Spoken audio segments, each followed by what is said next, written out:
Um, yeah, I guess thanks everyone for joining us. It's clearly a topic that's resonated. We're just checking the numbers beforehand. 95 people registered for this, which is like really high for Australian and New Zealand led webinar content, which is awesome. Important, just a few housekeeping notes. Would ask that everyone just remains muted throughout. If you have any questions that you would like to ask either Reece or myself, Reece being the other presenter, just pop them into the chat and we'll either try and do it in flow, or we'll certainly save time at the end of this webinar to go through them all. Everyone will have a link to the recording as well. At the end of it, we'll send it out. So this MSP Thrive 2024 really focused around the security edition. And we've got some really cool content to go through with you. So we'll start it off with Reece. Why don't you introduce yourself? Thanks, Adam. Hi, everyone. Reece Appleton from Huntress. So I lead the go-to-market teams for Australia and New Zealand. Adam and I actually worked together for many years back in AutoTask days. And I've been working with MSPs and in the MSP space for over almost 12 years now. Yeah, awesome. What made you jump into Huntress? What excited you about that opportunity? It's interesting. The opportunity came up, and the first place I went to kind of do my research was Reddit, because Reddit becomes a shooting block sometimes for vendors. It's tough in there.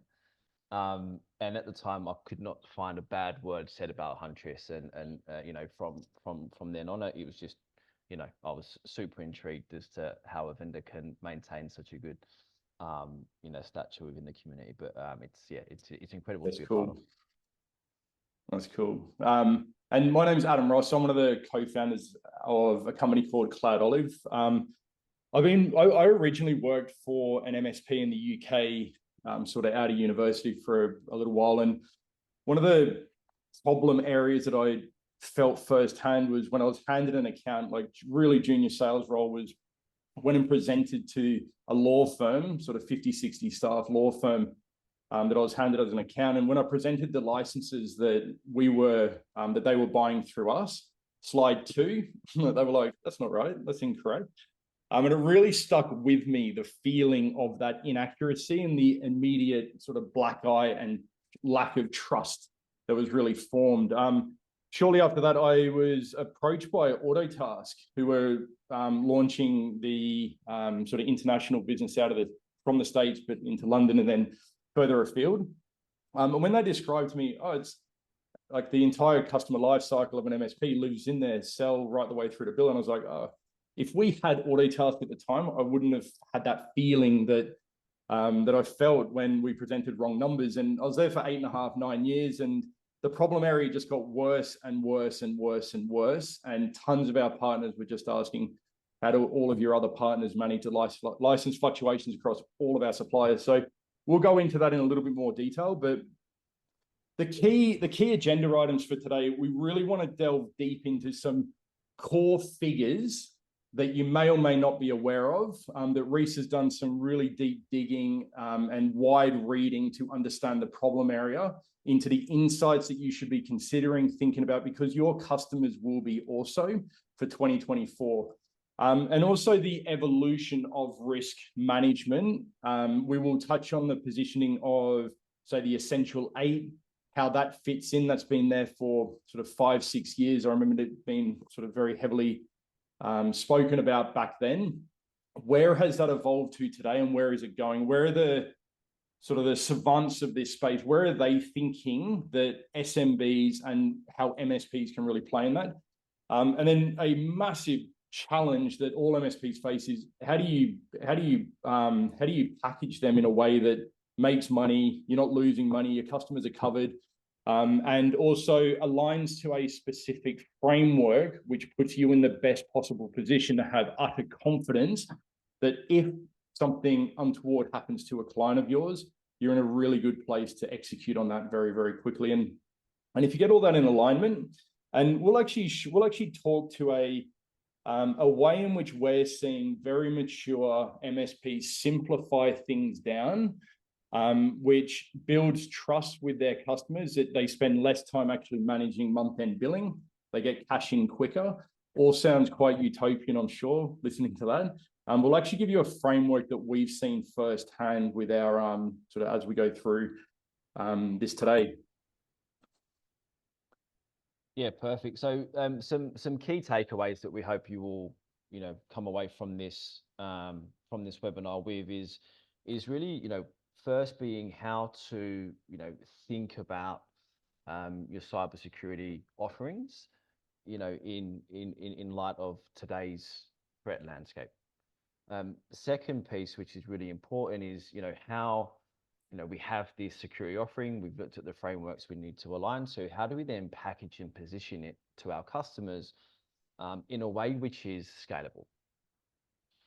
From there, which I think is super important, is the how you set that up within the PSA, and number 4 is how you kind of automate that billing reconciliation and make sure that actually those package security offerings that you have are being delivered in a profitable way.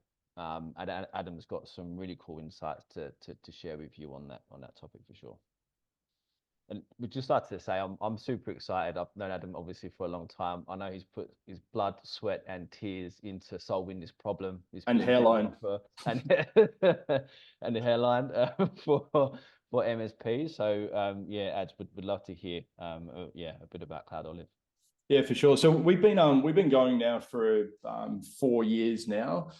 And was very fortunate to partner with a co-founder who's built many startups, been in the innovation game for a really long time. And he and I together were really his foundation and understanding of how to build technology that people will really love. We've approached this in a very novel way to solve the problem of any vendor, any billing scenario. If you bill out of Autotask or ConnectWise, how do we ensure you're not misbilling or have any billing risk, underbilling, overbilling? Your vendor unit cost is not out of alignment with what the vendor's actually saying back into your PSA.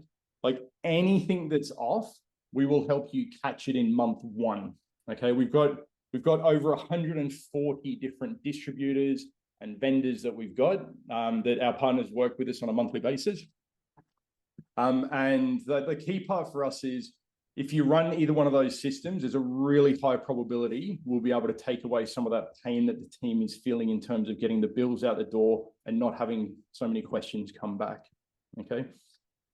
So over to you, Reece. Give us an idea about Huntress, and this this 4-quadrant looks pretty solid. Yeah. Yeah, sure. Always love a 4-quadrant image. No, so Huntress, for those that don't know us, we're a cybersecurity platform really built for MSPs and the SMB space, which is quite unique. We have 3 distinct solutions, and we'll touch on a couple of those today very briefly. But managed EDR, so think about endpoints, MDR for Microsoft 365. Today you're thinking about the identity, and security awareness training. So there you're thinking about your employees.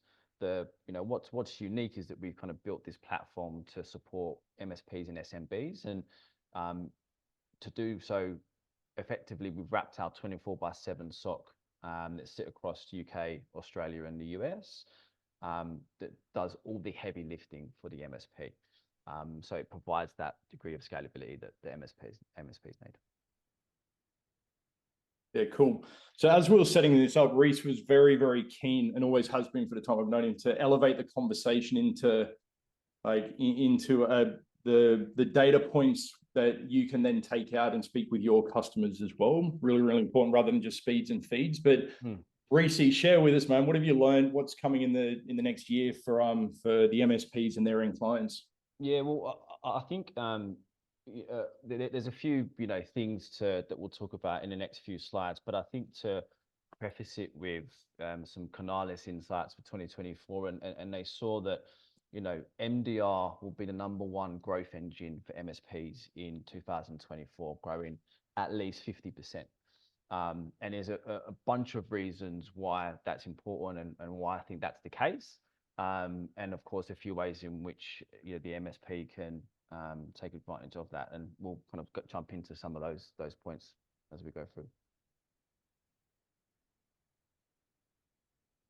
And why is it going to be growing so fast? What's behind that? So I think you need to look at the landscape in its entirety. So a few points here. If you look at the ACSC and their reports, year-on-year increases in the key stats. So costs of an incident went up 14%. The incidents reported were every 7 seconds and now every 6 seconds. And what's interesting, funnily enough, is that some research came out of, I think it was University of New South Wales, to suggest that only 1/5 of cyber incidences within Australia are reported. So you do the math on that. What is clear is that SMBs, so the lifeblood of the economy, but also an MSP's business, are disproportionately affected when it comes to cybersecurity. There's a few things that play into that. What the World Economic Forum in their recent cybersecurity report identified is, and they called this the cybersecurity inequity. So there's this big inequity between, of course, the Western world and third world countries when it comes to security posture, but specifically the enterprise and the SME. And so this is driven, one of the key drivers behind this inequity of cyber resilience between enterprise and SME is the increasing costs of cybersecurity services, solutions, and expertise, that they're just pricing SMBs out of the market. And so that's a real concern for SMBs, and it's a real concern for, I think, the MSPs in this room. Where you see this, you see this kind of focus on the SMB piece from the Australian government in their latest Australian cybersecurity strategy. And, there is 6 shields that they've developed or are developing, which are aimed at making Australia the most cyber secure nation by 2030 or whatever it is. Shield number 1 are all around individuals and businesses. And the Australian government itself is investing in, I think it's around $20 million on small business initiatives to help increase cyber awareness and services in that space. And there's a few programs that they've developed. So this kind of disproportionately affected segment, which is the SMB, is really a focus for everyone, and it kind of creates an opportunity for MSPs to help elevate that segment.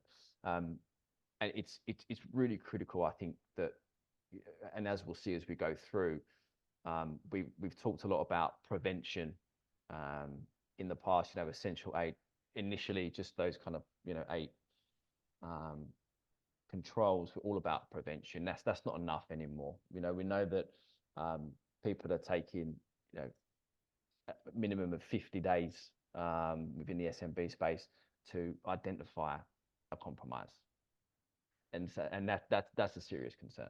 Yeah, that's wild. And I'd also touch on the 50%. If that's Canala's driving it, always trusted their data. Actually, been to their events many times over the years. Yep. That whenever you're seeing something growing the fastest, that you want to get in behind it quicker. Yeah. Become the subject matter expert in that area, because 50% growth compounds aggressively over time and just flows in behind you. Can really speak to that, as we, in our sort of startup journey, went and spoke to different VCs and sort of investors and stuff.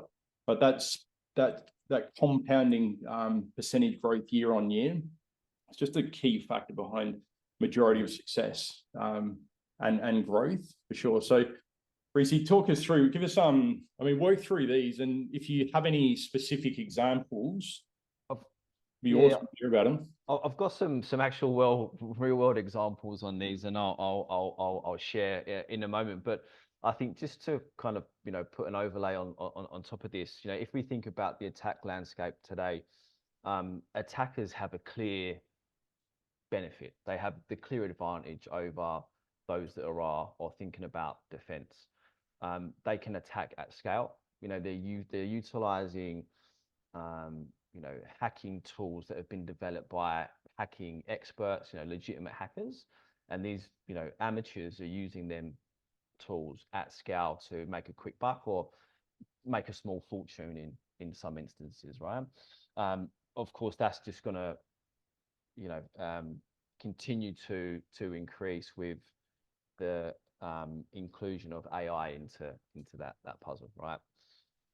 So it's really, and we've said this so many times, it's not a case of if, it's when you get hit. You need to be able to detect and respond to those issues or compromises quickly, and the SMBs are in serious need of that service. Well, I think it's a huge opportunity for MSPs. So just some of these here. So what's really interesting, and we talked about attacks at scale. So there was, and I'll just bring it up on one of my other screens here because it's fascinating that I was looking for some of these examples. So this is just a pub in Adelaide, right? Just a pub in Adelaide. And so they got hit with what's called bootloader. I hope I'm pronouncing that correctly. If there's any technical or cybersecurity experts out there, you're probably screaming at me right now. But essentially, this is a sort of a JavaScript-based tool, which is downloaded typically through what's attackers use, which is called SEO poisoning. And so what that is you can imagine, I'm an attacker and I'm wanting to, target the IT manager of an accounting firm. You might create this, illegitimate web page with all these illegitimate malicious tools that can be downloaded from there, and do some SEO magic, which brings that up to the top of the page when you search for accounting software tools or something, you name whatever it is. And so people come onto these legitimate sites, they download something thinking it's legitimate, and what bootloader does specifically is it's used to download additional malware. And so that's an initial access broker. So people use that or pay money to have access to that bootloader as the initial access. And once they have access to the environment, they can then go and do their So work. Reece, that could be a website on golf clubs, on bikes, on new car, on you name it. If it's golf clubs, then I think you and I are in trouble, Adam. But 100, it could be on anything. And so, and we put people here, they can be your biggest defense, but also your biggest vulnerability. And so, just as an aside, I think, having a cyber awareness program should be an absolutely non-negotiable for any MSP when they're thinking about what do they build into their security offerings. Because there are things you can look at to identify these illegitimate sites, for example. And again, that's a pub in Adelaide. So they're not targeting Optus with this. It's a pub in Adelaide. Yeah, somebody else targeted Optus, didn't they? So we'll just summarize to here, Reece. So MDR seen as a clear driver, really impressive growth sort of forecasted over next year in particular. And SMBs are disproportionately affected based on a number of different reasons, but the cost of cyber going up. It's just very difficult to maintain and manage it. And the level of expertise and complexity that others are adopting in order to now sort of manage this with AI going to be a whole other layer on top. Yeah. You sort of need, like they need to extend that out, and naturally that's where the MSPs can come in. And probably seemingly a little bit overwhelming for MSPs to go, how am I going to sort of manage all of that myself? I've got 5, 10, 15 star, like it's a lot, and 50 star or 50 customers, sorry, or 100 customers or something. How on earth am I going to stay on top of that? So I'll just move into what I think is a really important sort of framework and way to think about things. and would be really keen resource. So if you can layer in potentially sort of where the Essential 8 or how the Essential 8 sort of aligns to this or where it fits. Yep. Yeah, sure. I think look, the Essential 8, should always be, front of conversation for MSPs when they're speaking to their customers, because at the end of the day, it is what, directors and people are talking about at the board level. Are we, do we align to Essential 8? What maturity level are we on, and all the rest of it. But when you think as an MSP about, your offerings as a whole, you should be thinking about these. And I love the 5 core functions of NIST. And people say, hey, NIST is not relevant. It's US based. It's total, BS. I think if you look at, it's in beta at the moment, but the New Zealand National Cybersecurity Centre, their new framework is built on top of NIST. If you look at the ISM, which is in the Information Security Manual for the Australian government, which is the actual framework, their risk management piece in there is taken from NIST. And so it's not, it's not irrelevant, and it's a really good way to think about security. So, if you think about the Essential 8 and those 8 controls, they really sit within that protect and recover piece. What we've seen, however, and I think this is really relevant in conversations with customers now, when we're talking about these MDR services, that if you look at the November changes to the Essential 8 maturity model, when you start moving into maturity level 2 and 3, you begin to see this detect and respond overlay that's been introduced. So, I think we're seeing this shift to, hey, yes, we need to protect and stop. And the Essential 8 used to be the ASD top 4, then the Essential 8. But it was said, well, it used to be framed as, if you put in these 8 controls, it would stop 85% of attacks. That language isn't really seen anymore, and I suspect because it's not that high anymore potentially. But what we're really seeing is this realization that actually, look, people are still going to get pumped. SMBs are getting pumped. We're going to get compromised, and so it's really about how do you detect that compromise and how do you respond in a way which is quick and effective. And again, to your point, Adam, I think for MSPs to take that on themselves across 100 customers using this, enterprise EDR technology that they're managing in-house, it's not scalable.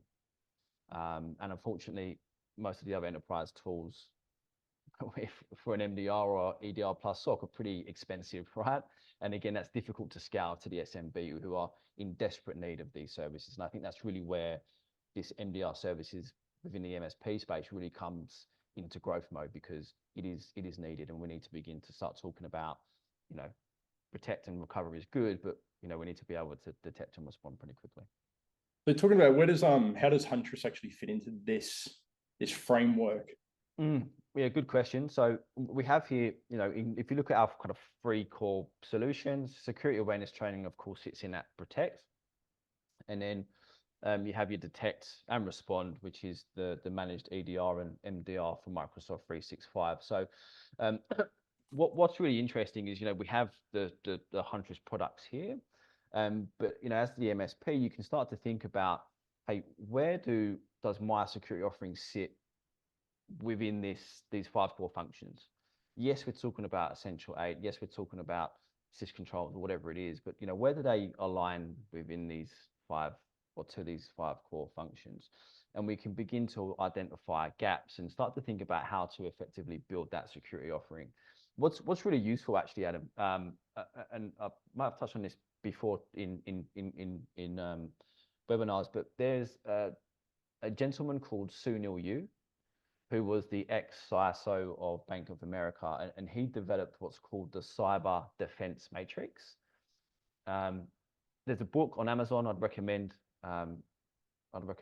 reading that. And essentially, he takes those 5 core functions of NIST, but then aligns them to each asset class that you may be trying to protect within the enterprise or within your customer. So think, these 5 core functions align to the endpoint, to applications, to data, to user. And then you start to look at, where are my gaps in my offering? if you're an MSP or if you're a business in my stack, where are my gaps? And so you can begin to start to build a kind of more of a holistic offering than just thinking about, hey, we need to deliver these eight core controls. I hope that makes sense. I'll ramble a little bit there, Adam. No, it's all good. It's all good, and we'll regroup after the call and add some of these links in as well, so you can go away and do some of that additional research if you wish. But we'll move into sort of packaging, thinking about the admin back-end side of this now in a sec. And like once you've selected your stack, okay, once you've picked, okay, this is a framework we're going to fall behind, this is how we're going to align ourselves, and these are the stack. Like I feel like not only because the reason why I wanted to do this with Reece today is because we've got a number of Huntress partners that we work with from a sort of billing perspective and a flexible sort of management of how they want to bill. But one of the key parts is that you buy direct. Like if you've ever got an issue, and Reece mentioned at the beginning of the call, like if you go on Reddit, it's one of the only vendors still sort of privately owned that everyone seems to love, and you see it from the head down, CEO down, just the cyber DNA sort of savants that live in Huntress and have built it right the way through the DNA.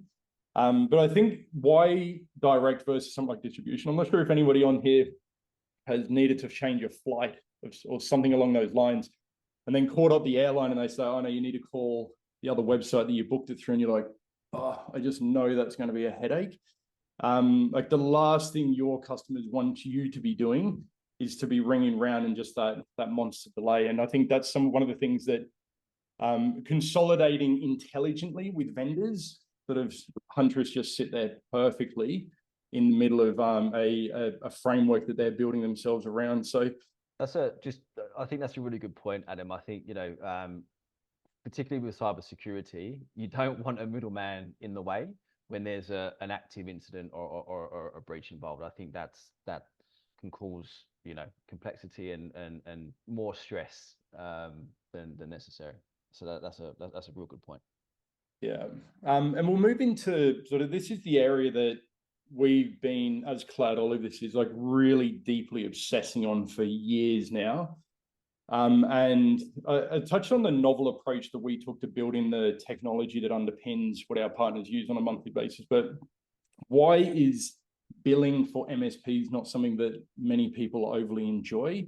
And quite often you'll be laying awake at night thinking, oh man, did I bill that? Did we switch that thing off? And a big reason why it's hard is there's just no set standard out there. And that's one of the things that at the end of this call, we will offer an approach, okay? Just a way to think about simplifying things down.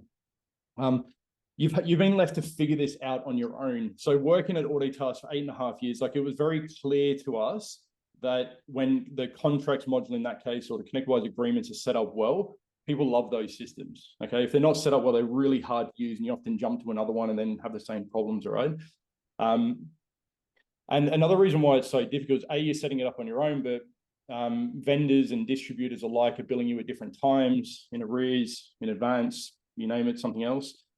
And sort of you're just sitting in the middle, or admin teams are trying to align that with how something was sold and needs to be billed. And it's just, for many extra parts, meaning different sort of SKUs and services, there's minimum margin. So how can we simplify this down? So there's a few decisions that you will need to make. Okay, decision one is, do you have one line item that is shown to your customers, or do you split them out in your PSA? But decision number one, is it one line in your PSA, or is everything broken out? Okay, decision two is, if you break it out, do you then show your customers what is actually broken out? Now, I'd say from 2017 on, it was very common to go, very common to go, we're just going to do one line and push it through. The downside to that is really hard to actually manage customer profitability at a granular level. Very difficult. So breaking things apart, definitely some benefits to it. So what we've built here is a way we sit on top of Autotask or ConnectWise and then just read all the data sets, all the usage that you have from any of your suppliers, okay? act as a sort of last defense to go, okay, yeah, everything's true and reflective. You're not underbilling. There's no billing risk, and you can move it through. And we want to help just bill earlier in the month, get money through the door. Okay, simple as that, and reduce the number of questions building from customers, and naturally that's going to build some trust as well, or additional trust. Okay, so a view here is we've designed this as a central view where any of your suppliers can live. So if you take Huntress at the top there, everything's reconciled. You can see that in the blue, and we're not underbilling, we're not overbilling. Happy days. Imagine that across all of your suppliers, and then just seeing if something's off, then you can dive in and leave your notes and or track it and or fix it. Okay. I'd say that the balancing point that you want to think about is, or what problem you perceive your MSP to have, if there is one around billing, is, are my customers asking lots of questions? One problem, or am I worried that I'm actually underbilling the services that we're getting charged for? Two pretty distinct problem areas that each require a different think pattern too. So one of the takeaways before we move into the next slide is an exercise I'd highly recommend people go away and do is actually look at all the vendors that you're buying and all the SKUs that come with those vendors, and then begin bucketing them into how you're buying those services. So is it a per user? Is it a per device? Is it a per server? Is it a per site or something else? And as you place all of these different SKUs and services into these differing buckets, it'll begin to tell a story that you can then leverage into how you both set up your PSA and how you manage month-end billing.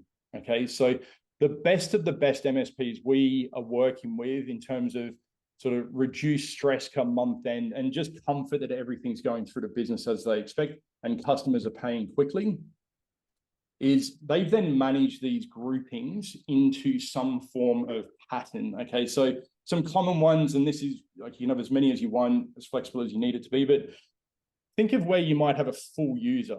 Okay, so generally speaking, it's often driven off of Microsoft or something else.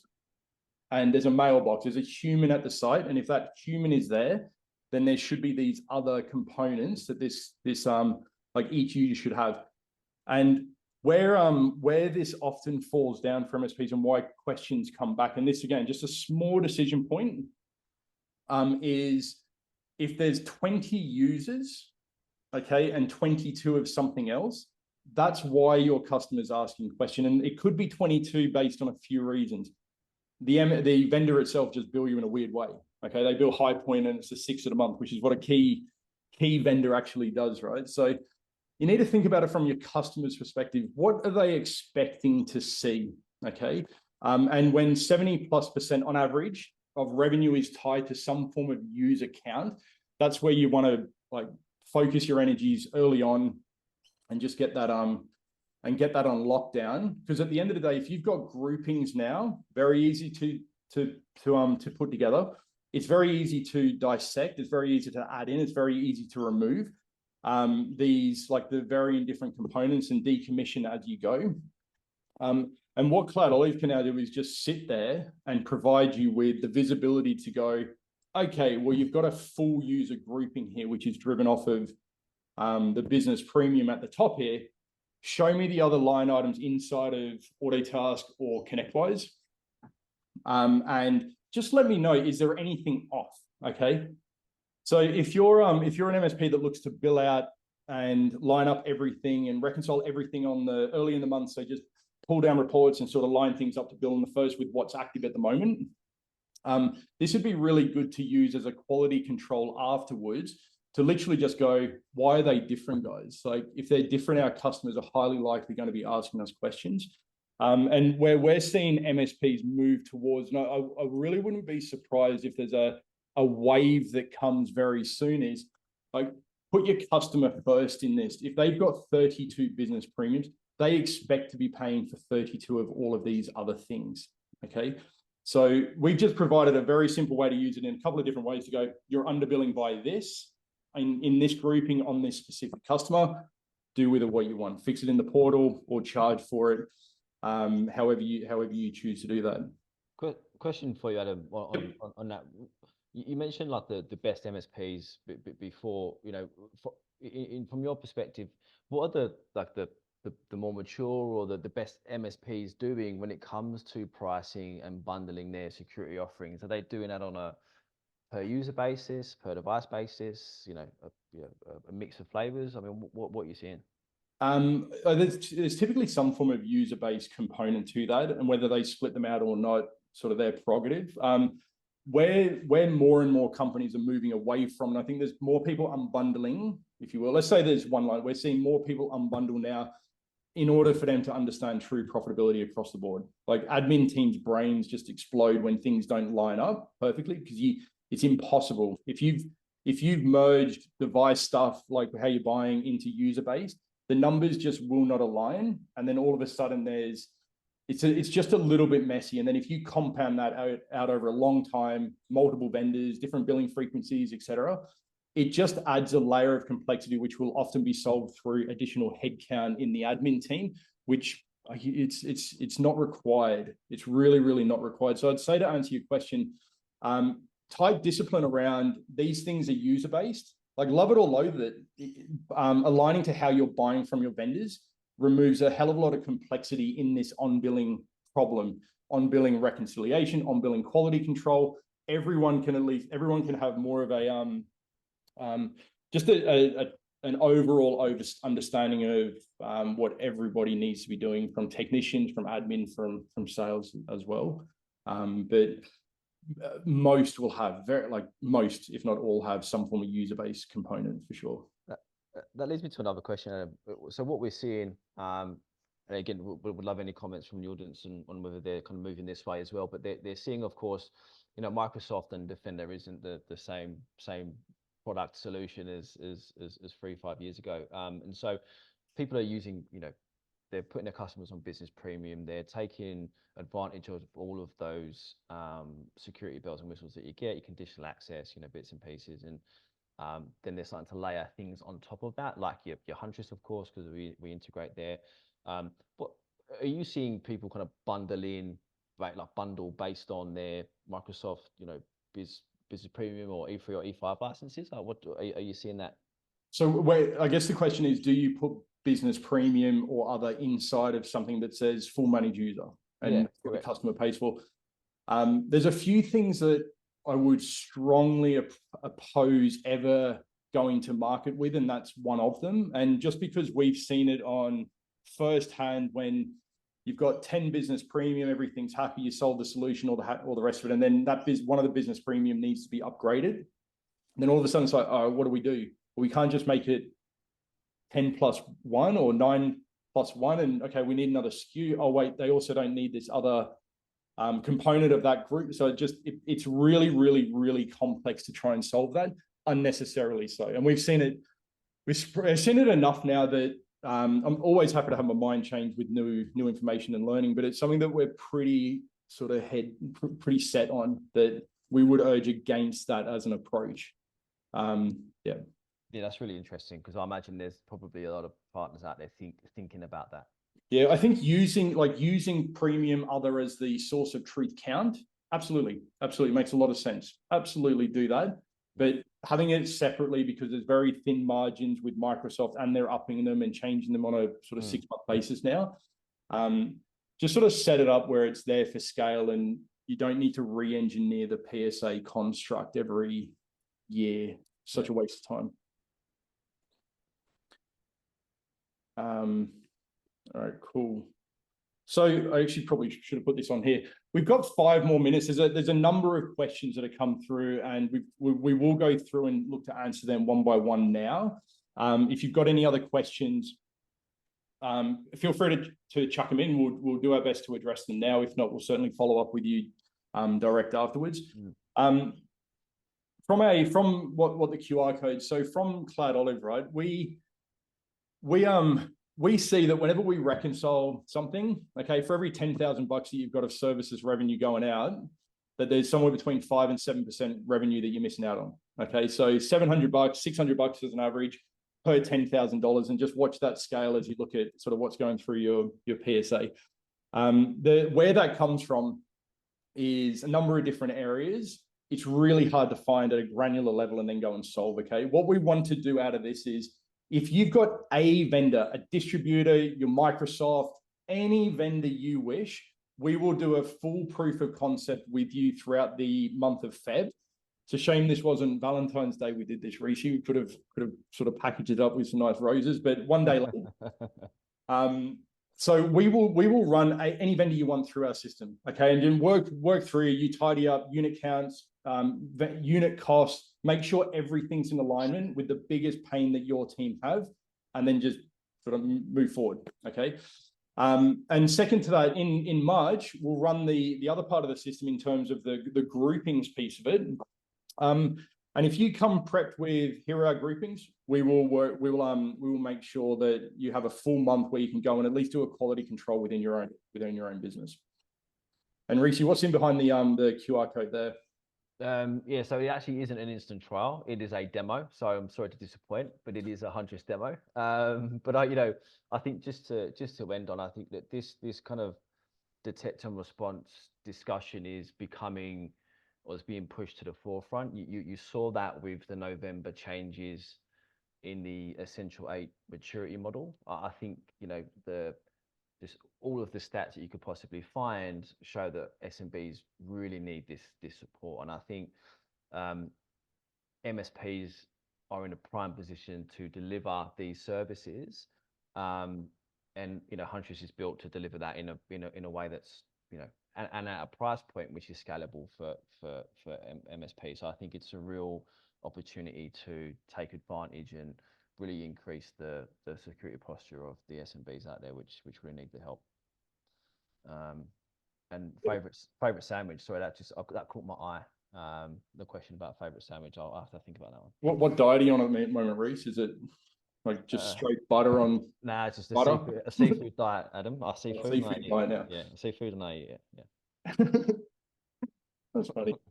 So some good questions. So one around Halo. We currently don't integrate with Halo or Zero. It's just Autotask and ConnectWise. Like our focus here was to go incredibly deep into those two solutions, and then in time go broader once we perfected the entire workflow to that. So I would think that towards the end of this calendar year, then we would look broader into other PSAs to widen the addressable market. We've got a whole host of other Halo partners that are on a list. So my email is adam@cloudolive.com. Like, feel free to just ping us if you're on Halo or got any questions after this webinar. But at some point in time, we will look to sort of broaden that scope, and both Zero and Halo are definitely on the board for that. Perfect. I had one from Peter. I think it's now gone, but around battle cards, I think for alternative solutions. So we have some staff. Of course, we always help. We do have a team that, from a sales enablement perspective, works with partners to help educate their customers on the risk out there and the need for Huntress. And so we're always happy to kind of jump into that co-selling model as much as needed. Yeah, cool. And Lyndon there, won't Datto and ConnectWise own them all in the next 4 months? How dare you? How dare you? We will find. Couldn't resist. We will find out. But guys, there's I think that's been. Thank you so much for all the questions, and appreciate everyone taking the time out of their busy days. We will send around a recording, and yeah, if there's anything that Reece or I can help out with, just hit us up, get in touch. But when the time's right, we'd love to work with everyone that's on this webinar. Yeah, likewise. And guys, at reece.appleton@huntrusslabs.com. If there's any any questions, whatever, please just feel free to reach out. Cheers, guys. Cheers, guys. Bye-bye. Thanks, guys.